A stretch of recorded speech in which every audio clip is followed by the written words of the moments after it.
Hello everyone, historiography present target UPSC में आप सभी का हार्दिक स्वागत है। ये हमारे हिस्ट्री प्रोग्राम का 10th लेक्चर होगा। Okay, this will be our 10th class,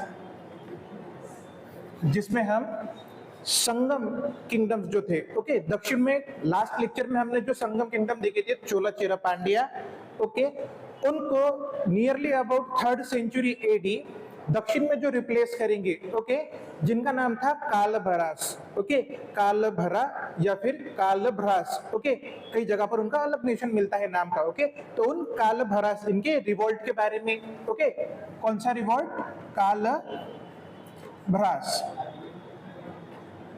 कालभ्रास revolt, इसके बारे में, ओके। सो ये कालभरास रिवोल्ट या फिर कालभरा रिवोल्ट, ओके, इसके बारे में देखने से पहले सबसे पहले चीज जो हमें देखनी होंगी वो ये कि ये जो कालभरास है या फिर कालभ्रास है, इनके बारे में हमें पता कहां से चलता है, ओके, इनका हमें मेंशन कहां पर मिलता है, इन द सेंस हमें इनके सोर्सेस देखने हैं, okay. So what are the sources where this Kalabhras are mentioned? Okay, so some sources where Kalabhras are mentioned as follows. First one is Sangam literature, Sangam literature, okay, और specifically Sangam literature में याद रखो आप कौन से? So early Cholas text, early Chola text, okay, early Chola text mentions one or two Kalabharas king, okay, one or two ruler from the Kalabhara dynasty or Kalabhara empire, okay. So एक तो संगम literature, उसमें भी स्पेसिफिकली अर्ली चोलास के जो text थे उसमें आपको mention मिलता है। सेकंड जो सोर्स है, सेकंड सोर्स हमें मिलता है एक पाली मैन्युस्क्रिप्ट, ओके, दो पाली मैन्युस्क्रिप्ट थे जिसमें एक आएगा अरुणाचलम, एक का नाम था अरुणाचलम, अरुणाचलम, सेकंड था विनय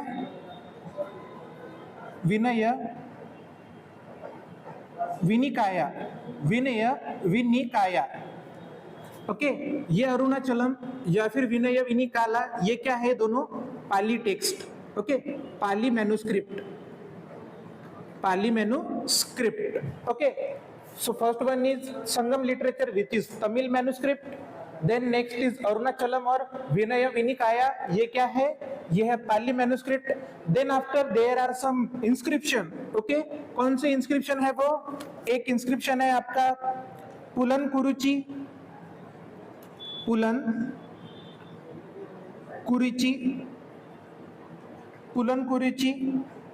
Then next is Velvikudi,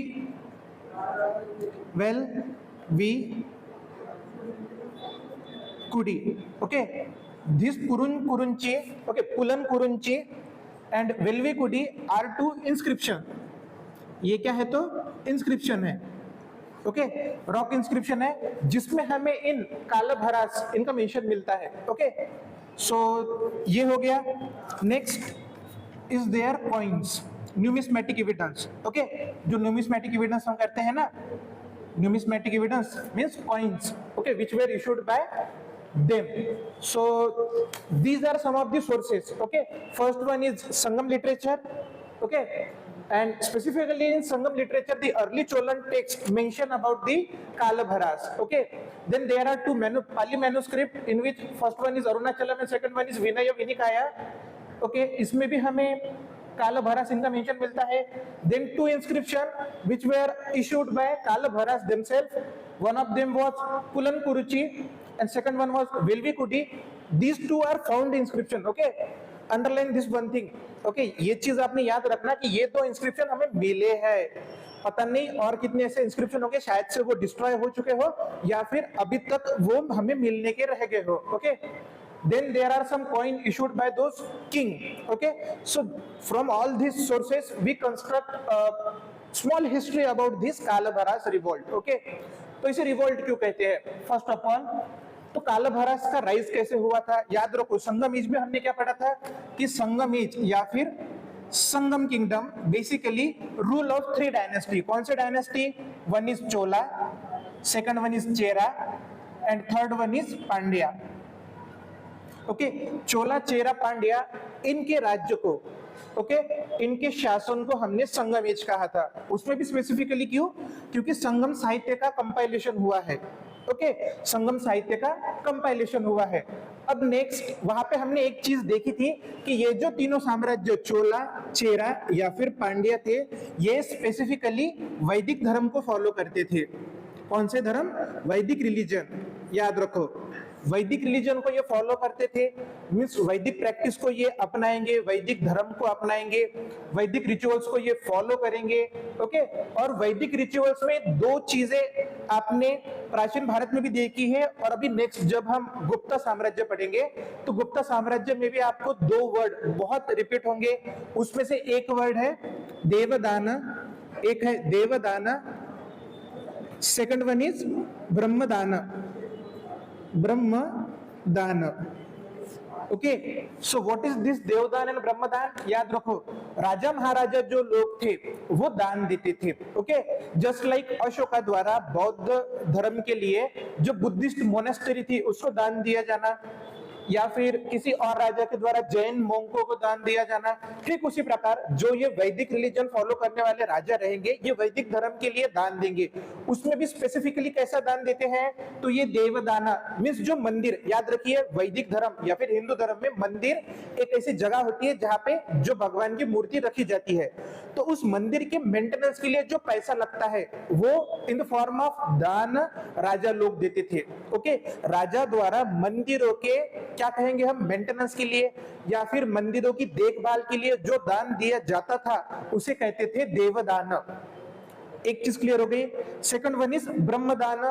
अब उस मंदिरों की जो देखभाल करते थे या फिर राजा लोगों के लिए जो अलग अलग रिचुअल्स परफॉर्म करते थे ऐसे ब्राह्मण, ओके, क्योंकि रिचुअल्स जो यज्ञ होते हैं, वाजपेयी यज्ञ, अश्वमेध यज्ञ, ओके, अश्वमेध यज्ञ और राजसूय यज्ञ, इन यज्ञों को परफॉर्म कौन करेगा?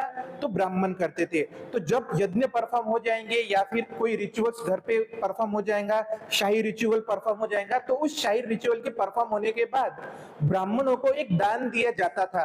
ओके, कोई भी रिचुअल्स परफॉर्म करने के बाद ब्राह्मणों को एक दान दिया जाता था। वो दान, वो किस नाम से जाना जाता है? ब्रह्मदान। ओके, ब्रह्मदान इस नाम से जाना जाता है। ओके, और ब्रह्मदान मेनली कॉन्स्टिट्यूट क्या? Land grant, land grant. Okay, brahmadana में भी स्पेसिफिकली राजा लोग ब्राह्मणों को क्या दान देते थे?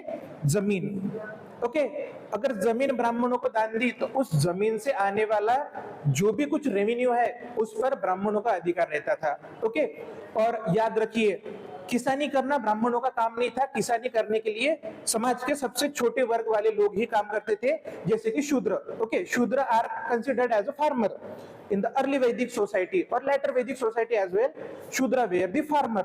Okay, वो बाद में फिर वो आगे कंपाइलेशन हुआ था। ओके, सो शूद्र जो थे स्टार्टिंग में वो क्या थे? फार्मर थे। सो सेम ये लैंड ग्रांट जो ब्राह्मणों को मिली उस पर कौन काम करेंगे? फार्मिंग करेंगे।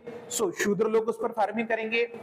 अब जो फार्मिंग शुरू है, अब जो ये फार्मिंग हो रही है, ओके, तो उसमें क्या हो रहा है? ब्राह्मणों द्वारा जो भी फार्मर थे, जो भी फार्मर रहेंगे, farmer community, okay, farmer community पर अत्याचार किए जाने लगे, जुल्म किए जाने लगे। ओके, उनको बहुत ही परसुएट किया जाने लगा। ओके, तो इससे क्या होगा? हर चीज की एक लिमिट रहती है। ओके, हर चीज की एक लिमिट रहेंगी। एक लिमिट तक उन लोगों ने भी जो अत्याचार है वो सहे। उन लोगों पर जो भी कोई मतलब, एक तो पहले ही वो समाज में सबसे निचले स्तर पर रहते थे। ओके, सेकंडली अगर कोई अपर कास्ट का उनको दबाएगा भी तो वो दब जाते थे, क्योंकि धर्मशास्त्र में वैसे लिखा था कि जो सबसे निचले वर्ग है उसका काम क्या है कि ऊपरी 3 वर्गों के आज्ञा का पालन करना। ओके, तो धर्मशास्त्र में भी उनके लिए कुछ लिखा नहीं था। So basically this community, this शूद्र, ओके, परसुएटेड बाय दी ब्राह्मण।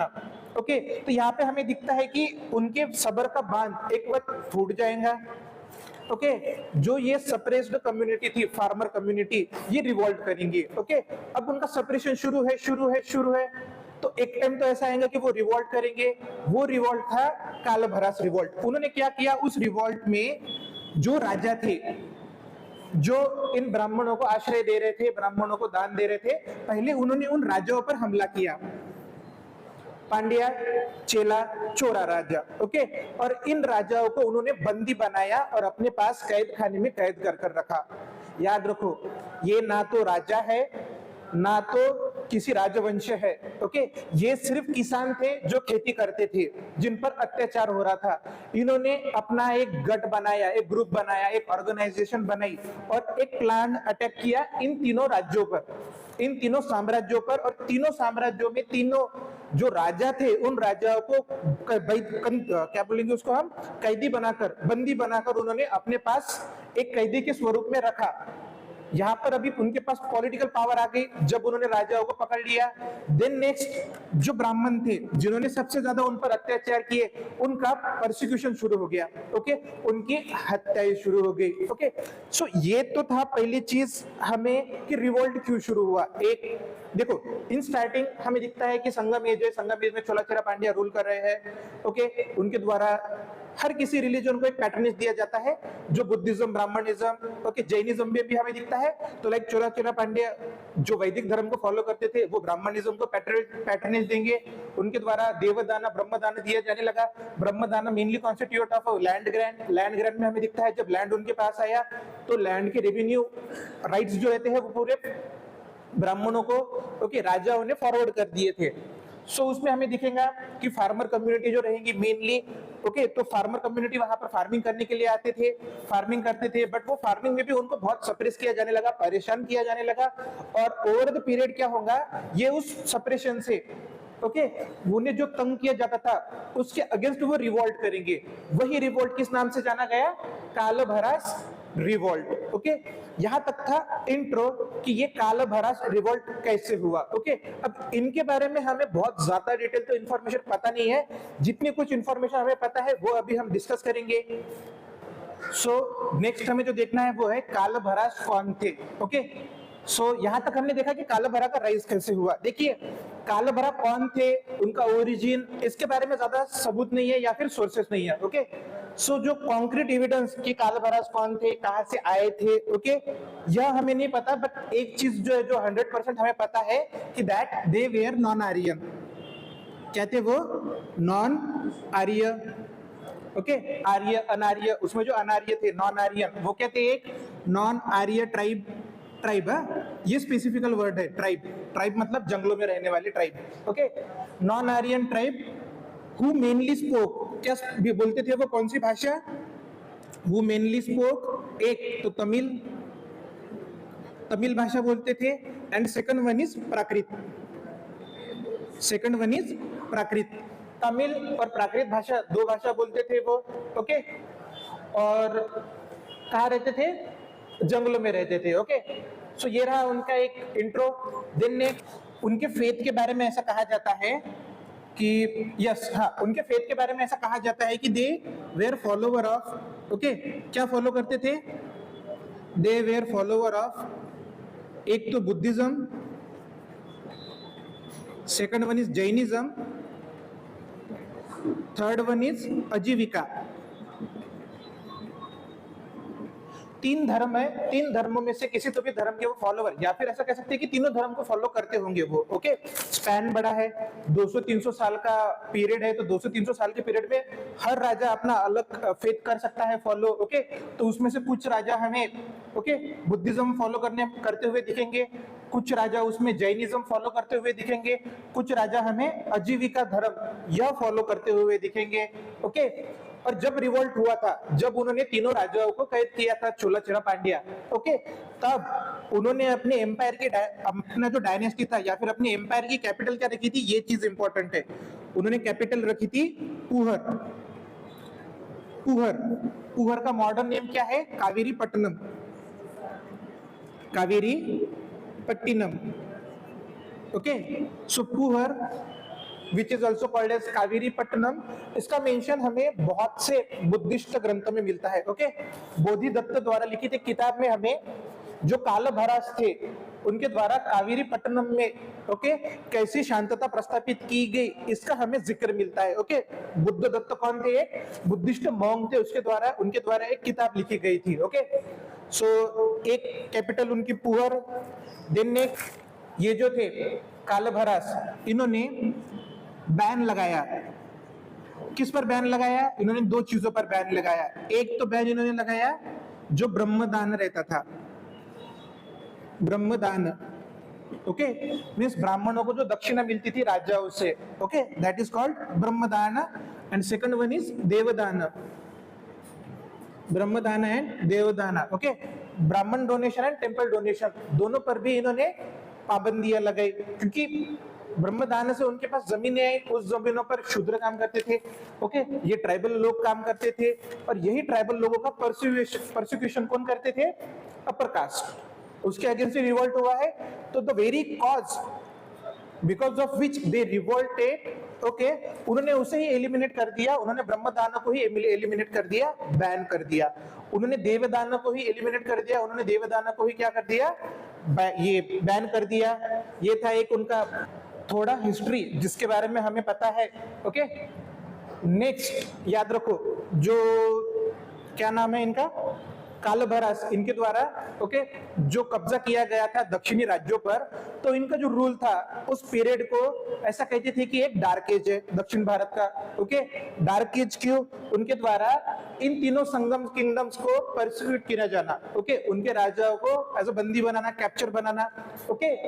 कई जगहों पर कालभरास के जो राजा थे, जो किंग थे, जो रूलर थे कालभरास डायनेस्टी के, ओके, उन्हें इविल कहा गया, ओके। और ये मेनली कौन सी किताबें थे? ये वैदिक या फिर कहेंगे हम हिंदुज्म से रिलेटेड पौराणिक किताबें, ओके। हिंदुज्म से रिलेटेड किताबों में उनको इविल, ओके, इविल कहा गया, ओके, जो इविल रूल था, इविल लोग थे, ये चीज। देन नेक्स्ट हमें ऐसा दिखता है कि इनके वक्त, ओके, अब यहाँ पे एक ट्रिक है। ट्रिक मीन्स देखो, कहीं पर कहा गया है कि इनके वक्त पूरा डार्क फेज था, डिक्लाइनिंग फेज था, ओके, ऐसा एक जगह पे कहा जाता है। बट यहाँ पर एक भी चीज ये भी इंपॉर्टेंट है कि जो ट्विन लिटरेचर है, इंपॉर्टेंट ट्विन लिटरेचर, जिसमें हमें क्या दिखता है? एक शिलपातिक्रमण, शिलपातिक्रमण, सेकंड वन इज मन्नी मेकलाई, मन्नी मेकलाई। सो शिलपातिक्रमण एंड मन्नी मेकलाई का कंपाइलेशन, इनका कंपाइलेशन ये कालभरास डायनेस्टी के रूल में, कालभरास डायनेस्टी के रेंज में ही हुआ है, यह भी हमें दिखता है, ओके। इतना ही नहीं, एक और लिटरेचर है जिसका नाम है तिरुकुरल, तिरुकुरल, इसका भी कंपाइलेशन कालभरास डायनेस्टी के वक्त ही हुआ था, यह भी हमें दिखता है। देखो, शिलपातिक्रमण हो जाए या फिर मनी मेकलाई हो जाए, are important part of the Sangam literature. ये संगम लिटरेचर का बहुत इंपॉर्टेंट एक भाग है, अभिन्न अंग है, ओके। और इनका कंपाइलेशन कब हुआ है? कालभरास डायनेस्टी के रूल के वक्त ही, ओके। देन नेक्स्ट, कालभरास डायनेस्टी के एक इंपॉर्टेंट रूलर है जिसका मेंशन हमें मिलता है, उनका नाम था अच्युत, ओके। कालभरास डायनेस्टी के एक इंपॉर्टेंट रूलर जिनका नाम क्या था? अच्युत, अच्युत विक्रांता, अच्युत विक्रांता, ओके। इनका हमें मेंशन मिलता है। यह एक नाम या फिर यह एक क्या कहेंगे हम, महान कालभरास राजा थे, रूलर थे, जिन्होंने रूल किया है, ओके। और इन्होंने कहां से रूल किया है? कावेरीपट्टनम, कावेरीपट्टनम, कावेरीपट्टनम से इन्होंने रूल किया है। देन नेक्स्ट, इनके बारे में हमें यह पता चलता है कि ये बुद्धिस्ट थे, okay, follower of Buddhism, Buddhism follower थे ये। देन नेक्स्ट, इन्हीं के ही वक्त, ओके, अच्युत विक्रांता, इनके वक्त ही हमें ऐसा दिखता है कि चोला, पांड्या और चेरा, चोला, पांड्या, चेरा जो प्रिंस थे, प्रिंस, उनको कैप्टिव रखा गया, कैप्टिव रखा गया। चोला, पांड्या, चेरा प्रिंस को कैप्टिव रखा गया, उन्हें बंदी रखा गया। किनके वक्त? अच्युत विक्रांता, इनके वक्त, ओके। सो कालभरास के जो नाम है, इनके नाम बहुत जगह पे अलग अलग मिलते हैं, हमें इनसे रिलेटेड एक कंफर्म ऐसी इंफॉर्मेशन नहीं मिलती। इनके एडमिनिस्ट्रेशन के बारे में हमें ज्यादा इंफॉर्मेशन नहीं मिली है, ओके, सो जो इंफॉर्मेशन मिली है, और उस इंफॉर्मेशन में एक राजा जो है जिनका हमें बहुत ज्यादा मेंशन मिलता है, ये कौन? अच्युत विक्रांता। ओके, अच्युत विक्रांता, इनका हमें बहुत मेंशन मिलता है। ओके, इनका मेंशन हमें इस किताब में भी मिलता है, ये पाली मैन्युस्क्रिप्ट विनय विनिकाया, ओके, बोधिसत्ता द्वारा लिखित।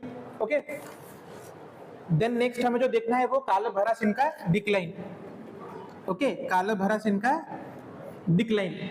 सो एक चीज याद रखना आपने, अराउंड 700 AD, अराउंड ना, अराउंड की बात कर रहा हूं मैं, around 700 AD means 7th century. अब जो कालभैरव राइज हुए थे, ये कैसे राइज हुए थे? इन्होंने चोलाचेरा पांड्यास को, ओके, इन्होंने चोलाचेरा पांड्यास को हटाकर खुद का एक एम्पायर एस्टेब्लिश किया था, एक एम्पायर सेटल किया था। ओके, तो यहाँ पर एक चीज इंपॉर्टेंट है कि वो जो राजा थे चोलाचेरा पांड्या, वो अपनी लॉस्ट टेरिटरी रीगेन करने के लिए वो तो अपॉर्चुनिटी खोज रहे होंगे। एक ऐसा फेज आया था कि ये जो कालभैरव थे, ओके, इनको रेगुलर इंटरवल में चोला पांड्या, कौन कौन? चोला, पांड्या या फिर पल्लव, ओके, चोला, पांड्या, पल्लव, इनके साम्राज्य में इन्वेड करना पड़ता था, या फिर इनका जो कैपिटल रहता था वहां पर वो इन्वेड करते थे। उस कैपिटल में इन्वेड करने के बाद वहां पर जो भी बाउंटी मिलती थी उसे वो वापस लेकर आते थे उनके ट्रेजरी में, ओके, डिपॉजिट करने के लिए, क्योंकि पैसे की बहुत जरूरत गिरती थी। ओके, उस वक्त उन्होंने बाउंटी कलेक्ट करने के लिए ये इनके कैपिटल को बार बार इन्वेड करते थे। कैपिटल को बार बार इन्वेड करने से फ्रस्ट्रेटेड हुए जो दक्खन के किंगडम थे, जो सदर्न किंगडम थे, ओके, लाइक पल्लव हो जाए, पांड्या हो जाए या फिर चोला हो जाए, इन्होंने एक अलायंस बनाने का सोचा। ओके, अलायंस किस लिए? कि अगर अकेले जाए तो कालभैरव को हम हरा नहीं सकते, अगर हम कंबाइन अगर कालभैरव को एक रेजिस्टेंस प्रोवाइड करेंगे तो शायद से कालभैरव हार भी सकते हैं। तो उसके ही वजह से हमें ऐसा दिखता है कि पल्लव राजा सिंह विष्णु, ओके, सिंह विष्णु, इन्होंने कालभैरव के साथ युद्ध लड़ा और उन्होंने उसमें कालभैरव इनको डिफीट किया। Okay, so first ruler who defeated Kaal Bhairav was Singh Vishnu. Okay, Singh Vishnu ये थे पहले रूलर। सेकंड रूलर कौन दिखता है हमें? सेकंड रूलर थे Pandyan ruler. Okay, Pandyan ruler. Then Pandyan ruler ने भी फिर कालभैरव के साथ युद्ध लड़ा, उसमें उन्होंने कालभैरव को हराया। देन चोलास ने भी फिर कालभैरव इनके साथ लड़ाई की और उसमें उन्होंने कालभैरव को हराया।